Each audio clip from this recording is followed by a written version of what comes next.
नमस्कार दोस्तों, मैं मिस्टर अर्जुन निकला और आप देख रहे हैं चंपारण तक। हमारे साथ एक बहुत ही अच्छे वकील साहब है, इनका नाम एसके पंकज सर है।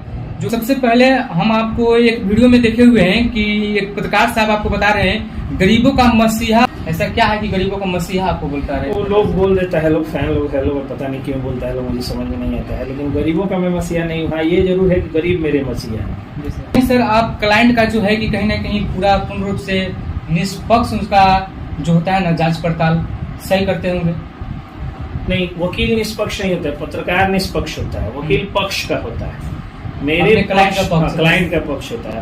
अगर क्लाइंट मेरा गलत भी है, मैं जानता हूँ, तो मैं क्रिमिनल डिफेंस लॉयर हूँ, मैं उसे सही। जैसे ही आप मेरे क्लाइंट बनते हैं तो मेरे लिए सही या गलत कुछ नहीं है। मेरे लिए सही और गलत सिर्फ आपका पक्ष है। आप अगर आकर के मुझे कहते हैं कि मैं रेप का आरोपी हूँ, वकील साहब मुझे बचा लीजिए, तो ये मेरा कोई अधिकार नहीं है कि जानना कि आप दोषी हैं कि निर्दोष हैं। बस आप मेरे पास आए तो आप निर्दोष ही है मेरी नजर में। और अगर कोई निर्दोष व्यक्ति भी आ करके और दो, जैसे आप मान लीजिए कहें कि मैं रेप का आरोपी हूँ और रेप केस का इन्फॉर्मेंट अगर कोई है, सूचक कोई है, सूचिका जिसको कहा जाए, तो सूचिका अगर आके हमको कहे कि 2 लाख रुपए हम आपको दे रहे हैं, वो मात्र 2000 रुपया फीस दिए हैं, आप उनके तरफ से बदल जाइए, तो मैं कहूंगा कि नहीं। अगर उन्होंने मुझे 2000 भी फीस दिया है, 2000 भी फीस दिया है, तो आपके 2 लाख रुपए में मैं थूकता हूँ।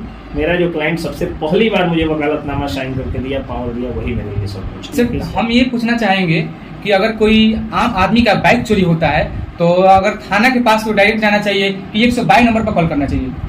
नहीं, बाइक अगर चोरी हो गई तो उसमें अगर 112 आएगा तो बचा तो लेगा नहीं, चोर लेके जा चुका है। 112 है इमरजेंसी सर्विसेज है कि अगर आप फंसे हुए हैं, कोई आपको आके मार रहा है, जान खतरे में, प्रतिष्ठा खतरे में है, संपत्ति खतरे में, तो बुलाएंगे। अगर चोर आपसे छीना झपटी कर रहा है या आके कर आएगा अभी हम ले जाएंगे, तो आप उसको कर सकते हैं। लेकिन अगर चोर छीना झपटी नहीं कर रहा है, चोरी हो गई, तो आप थाना जाइए, एप्लीकेशन दीजिए और दे करके शिकायत। थाना 28/7/2024 को दर्ज करा दिया गया था और अभी तक उस पर किसी प्रकार कोई कार्रवाई नहीं किया है, तो व्यक्ति क्या कर सकता है? उनको जो है वरीय अधिकारियों के पास जाना चाहिए। अधिकारी के पास जाने के बाद अधिकारी अभी जो जिले के एसपी साहब आए हैं, वो काफी जुडिशियस हैं, न्यायपरस्त लोग हैं। उनसे एक बार FIR की कॉपी और अलग से एक पिटीशन लेकर के जाकर के मिलना चाहिए लोगों। जो जनता से मिलने का समय है, जो जनता दरबार का समय है, उसमें जाकर के मिलना चाहिए और मिल करके और देना चाहिए आवेदन। तो मुझे उम्मीद है कि आपका काम हो जाएगा। सर, 2 और क्वेश्चन है। जैसे कि किसी आपदा में कोई अचानक किसी व्यक्ति का मौत हो जाता है, जैसे बाढ़ पीड़ित में मौत हो जाना चाहिए, किसी भी आपदा में किसी अचानक व्यक्ति का मौत हो जाता है, जो सरकार की तरफ से फंड मिलना होता है, वो फंड उस आदमी के पास कैसे पहुंच सकता है, कैसे उसके लिए लड़ाई कर सकता है? सबसे पहली बात तो यह है कि आपदा प्रबंधन विभाग है उसके लिए। उस विभाग को आप जो है वो सूचित करेंगे, उसमें जाकर के एक एप्लीकेशन का फॉर्मेट है, उसको भर के देंगे।